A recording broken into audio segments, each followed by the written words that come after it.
Bisan sa mga restriksyon, gipanigamutan sa kagamhan o sa kadaghanan nga mapatuman gihapon ang naandan nga tradisyon matag kalag-kalag sama sa pagpanagkot ug ang paghalad sa pag-ampo.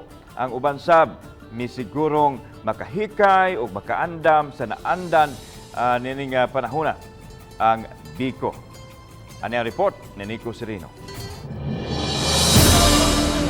Sa St. Joseph Catholic Cemetery mituyo pag-adto kaganiha, sila si Ginang Juvie kuyog ang usa ka manalabtan. Nahibaw na sila nga sirado ang menteryo apan di sila gustong mupalta sa gihimo nilang Lunes-Lunes. Pag-ampo kini kundiin kada Lunes sulod sa siyam ka semana mubisita sila mag-ampo og managkot gyud sa sementeryo. Ikapitong Lunes unta karon sa iyang bana nga bag-uhay ra namatay. Umuhangya kami sa guard. Sir ba nga mo? Ug musugot siya, ug musugot musod mi kadiyot niya. Kung dili mo sugot, mamalihog mi sa iya. Dili kay ingon sa mama, karaan kuan mo. na kanang murag tahas ba nga kuan kung makutol daw kay bati.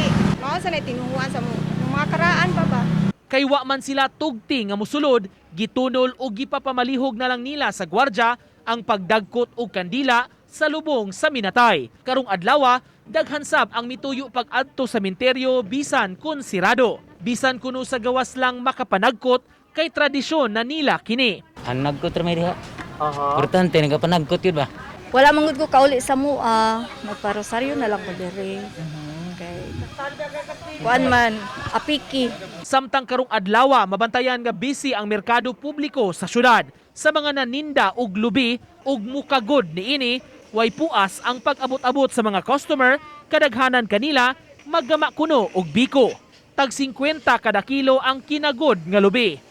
Matag kalag-kalag na anda na sa uban, maghalad og pagkaon alang sa mga minatay. Harang ba? Harang. Tradisyon na ginani mo. Oo. Para dyan na kuan mga paghatag tayo gayon nila kay parasan nga kausar ka tuig para sila po. Uban ni Godfrey Relien, Nico Sereno, Balitang Bisdak.